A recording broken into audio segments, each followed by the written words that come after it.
getting more Americans vaccinated. At the same time, we're doing everything we can to help vaccinate the world. It's the right thing to do. This virus knows no borders, and stamping out the virus everywhere protects our health and our economy here at home. That's why we've already committed to sharing over 600 million doses globally, far and away the largest contribution made by any country. And in just the past 10 days, we've shipped millions of doses internationally, including to Mexico, Vietnam, Honduras, South Africa, and the Philippines. In total, we've now shipped over 130 million doses to 90 countries. According to the UN, the United States has donated more doses than all other countries in the world combined. We can and we will do even more. And to that end, an important part of our efforts is increasing vaccine manufacturing capacity here at home and in other countries around the world.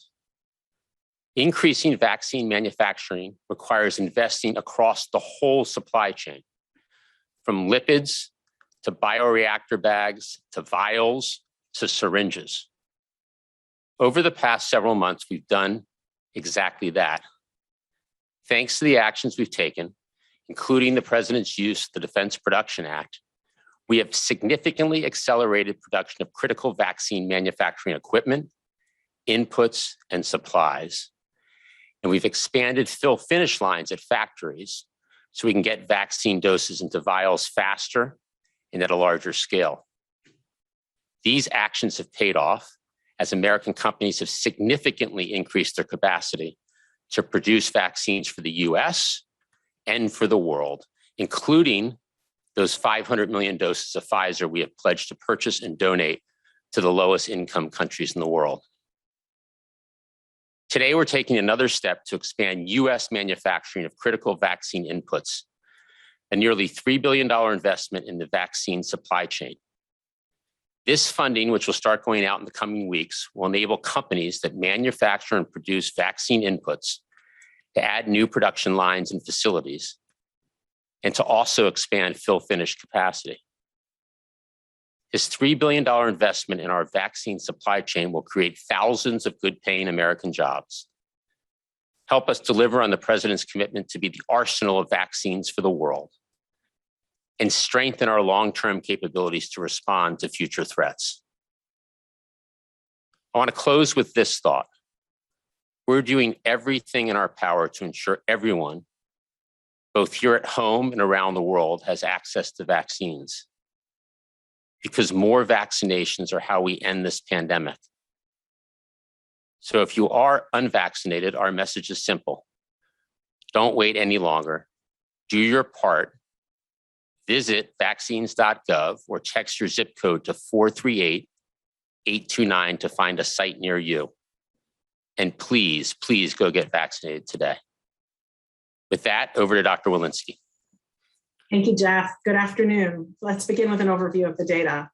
Our 7-day average is about 149,000 cases per day, and the 7-day average of hospital admissions is about 12,000 per day. Our 7-day average of daily deaths has increased to 953 per day. Today, I want to focus on COVID-19 and children, and importantly, what we can do to protect them. As a mother of 3 and as a physician, I deeply care about keeping our children safe at home and at school. Tomorrow, CDC will publish 2 new studies in the MMWR that specifically look at COVID-19 and children. These studies compare pediatric cases, emergency room visits, and hospitalizations during the prior winter surge when vaccination rates were low, with this summer when adult and adolescent vaccination coverage is increased and the Delta variant is the dominant variant. Both studies, one thing is clear. Cases, emergency room visits, and hospitalizations are much lower among children in communities with higher vaccination rates. Vaccination works. The first study analyzed data from hospitals in 99 counties across 14 states and found that the hospitalization rate among unvaccinated adolescents, those aged 12 to 17, was nearly 10 times higher than that among fully vaccinated adolescents during the month of July. The second study looked at national cases, emergency room visits, and hospitalizations, and found that in August 2021, the rate of hospitalization for children was nearly 4 times higher in states with the lowest overall vaccination coverage when compared to states with high overall vaccination coverage. Both of these studies included data from the past 2 months when the Delta variant became the predominant variant across the country. As cases were increasing throughout July and August, the number of children getting sick with COVID was also increasing. From late June and to mid-August, in the context of low community vaccination coverage and the rapid spread of the Delta variant, cases for children and adolescents 17 and under increased by nearly tenfold, which aligns with the increase seen for the general population. And although we are seeing more cases in children and more overall cases, these studies demonstrated that there was not increased disease severity in children. Instead, more children have COVID-19 because there is more disease in the community. What is clear from these data is community-level vaccination coverage protects our children. As the number of COVID-19 cases increase in the community, the number of children getting sick, presenting to the emergency room, and being admitted to the hospital will also increase. I want to emphasize 3 important points to protect our children. First, we must continue to vaccinate all of those who are eligible to protect our younger children from disease. Communities with high vaccination coverage are seeing lower pediatric cases and hospitalizations. Second, wearing a mask in public indoor settings and continuing to practice the prevention strategies we know work are important to prevent further increases in cases and hospitalizations, especially for those children too young for the currently available vaccines. And third, with case rates in children high, it is important for schools to follow CDC guidance and ensure that all students, teachers, staff, and visitors to schools wear masks and that there are additional layers of protection in school. We know what we need to do to protect our children. Get vaccinated, wear masks, and follow CDC guidance. We must come together to ensure that our children, indeed our future, remain safe and healthy during this time. Thank you. I'll turn things over to Dr. Fauci. Thank you very much, Dr. Walensky. I'd like to spend a couple of minutes now going over recent data from Israel supporting the rationale for COVID-19 booster shots.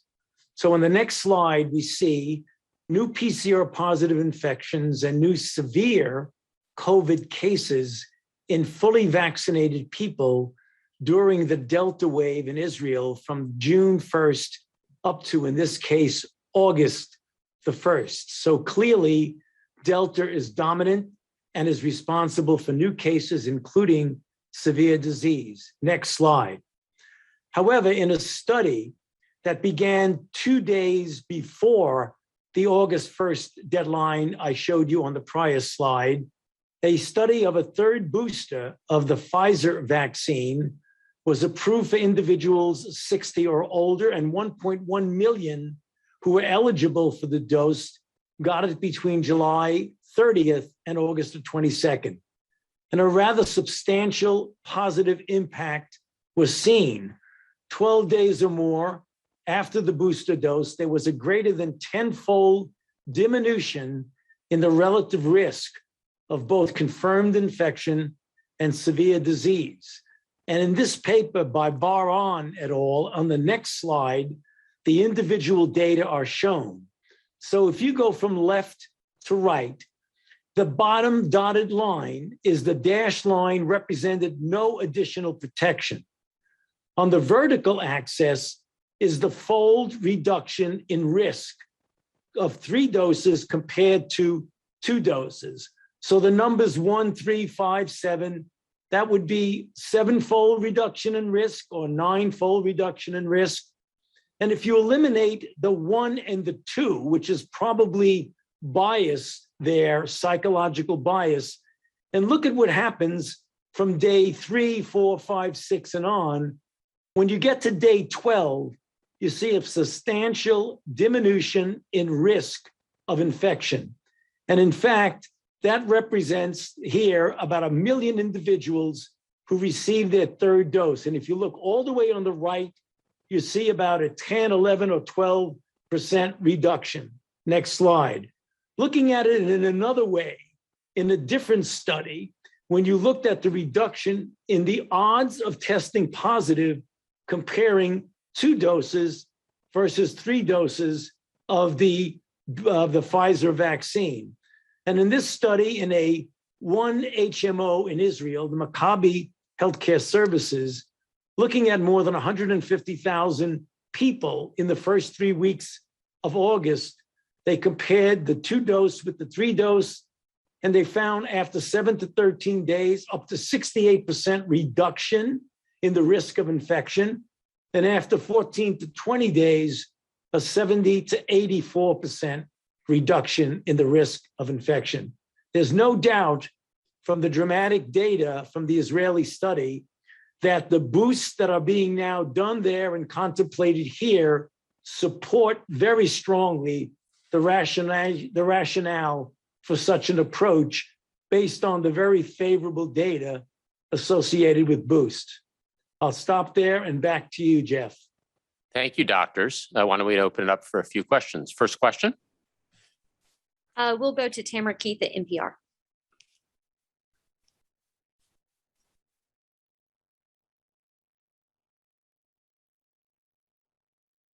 Thank you. Little delay in the unmuting. 2 quick questions. Is there any thought of doing a meeting connected to the UN General Assembly to try to encourage other countries to sort of amp up their vaccine donations globally? And then I know there's been some question about whether the FDA approval, full approval of the Pfizer vaccine has actually had a measurable impact on people getting their first doses. And I'm wondering if you have any new or additional data on that. Dr. Walensky on the second question, and then I'll come back to Unga. Yeah, that's a great question. We are seeing an uptick in vaccinations generally, as Jeff has mentioned. We're seeing now vaccination rates of around 900,000, 1 million a day, and vaccination rates of first doses that are about half that. So all of that is really good news. Can we directly attribute it to the FDA approval? I do think it has motivated some, but a lot of other things are happening at the same time with regard to disease and people's concern about that. So I think that definitely had some impact. Whether it's solely the only reason that the vaccine numbers are going up, I think is hard to say. Yeah, I think on Unga, given the significance of COVID around the world, it's clearly going to be a topic of discussion at the UN. Next question, please. We'll go to Cheryl Stolberg at the New York Times. Hi, thanks for taking my call. I have 2 questions. First, for Dr. Walensky, state health officials had a call earlier today, and they proclaimed the United States a hot zone into itself. They said the entire country was a hot zone, and I wonder if you agree with that. And then separately for Jeff, can you talk a little bit more about the $3 billion investment? What companies are involved? How many doses will be produced over what time period, and where will they go? Is this exclusively for global donations? How will that work? Dr. Walensky.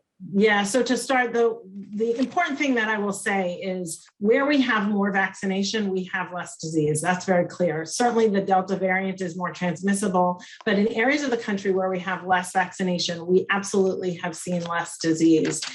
So there's a lot of disease going on right now, but the way out of that is vaccination. So Cheryl, we've, as we've talked about across the last 6 months, we've seen a significant increase in manufacturing and expanded fill finish factories here in the U.S. The investments we're making with the $3 billion are in U.S. companies.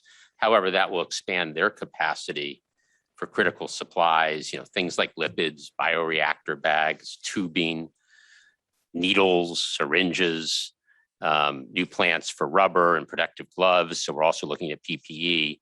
The specific companies have not been chosen. That'll be done through the contracting process, which will start across the next several weeks. Next question, please. Go to John Cohen at Science Magazine. Hi, thanks for taking my question. Just want to follow up on the question of boosters and the impact that the US government decision might have on other countries. Obviously, the US government is donating a tremendous amount, but there's a concern that other countries are going to use boosters widely, following the lead of the United States, and are not going to be donating much of anything. Do you have any concern that the US government is sending a message to other countries that will widely use boosters, even in groups younger than 60, and not be increasing donations at all? Dr. Fauci? Well, John, I would hope that the countries that are boosting their populations similar to what we are understand the importance of the global necessity to essentially suppress this at a global level. And that's the reason why the United States is setting the example. As Jeff had mentioned, we have given 130 million doses to 90 countries. We will be giving 200 million before the end of the year and another 300 million by June of 2022. And we will continue to help increase the capacity of companies to be able to produce doses for the rest of the world. So I understand your concern, but I hope that the example that the United States is showing will in fact be followed by other developed nations that do have the capability and the resources to contribute to the doses for the rest of the world. I think that captures it well. I think what we can do both. We can protect the American people and contribute to the world as we are leading the world in vaccine doses donated. And to go back to Cheryl's previous question, the investments we're making, the $3 billion, will expand U.S. manufacturing, both for doses here in the U.S. and to give to the world and export to the world. Next question. We'll go to Zeke Miller at the AP. Thanks for doing this. Regarding, maybe that's for Dr. Fauci, you mentioned the studies in Israel. We've seen the Israeli government require people to get a third dose of the vaccine to be considered fully vaccinated. There, do you expect a similar change in the United States that that a third dose after that 8-month waiting period will be required to be quote unquote considered fully vaccinated and enjoy the privileges of the freedoms that provides? And then sort of a broader question, and maybe for Jeff, should we expect the same level of national campaign to give people that third dose of those 2-dose vaccines? We saw so much over the last year, reminding people that even just 1 dose of those shots wasn't enough. You need the second. Should we expect sort of the same level of engagement to encourage people to get the third? Well, regarding your first question, the determination whether something is now constitute fully vaccinated, I will leave that up to the FDA when they get the data on the 3 doses to make that a determination, and then ultimately a recommendation from the ACIP to the CDC so that it's recommended. But I must say, from my own experience as an immunologist, I would not at all be surprised that the adequate full regimen for vaccination will likely be 3 doses. And the reason I say that is that it's very clear when you give a prime and maybe a second shot as a boost, but give the immune system enough chance to mature in both affinity maturation and maturation of the B cell repertoire, it is entirely understandable why the results that I just reported from the Israeli boosters are so dramatic. And we all hope, and I believe we have good reason to believe, that that only will not be a strong response, but that it will actually be durable. And if it is durable, then you're going to have very likely a 3-dose regimen being the routine regimen. But we'll just have to wait to make sure that that's the case when the data get presented to the FDA. And Zeke, on your question about the national campaign, working with our partners at the state and local level, the federal pharmacy, that intensity of the operation to get people their first dose, their second dose, and there still are tens of millions of people who haven't started their vaccination regimen, and you know how important that is, and we talk about it all the time. Same as Dr. Fauci just said, once the FDA and ACIP make their recommendations on boosters, that same intensity of operations and coordination and partnership will be applied to the booster campaign. Next question. Our last question will go to Carl O'Donnell at Reuters.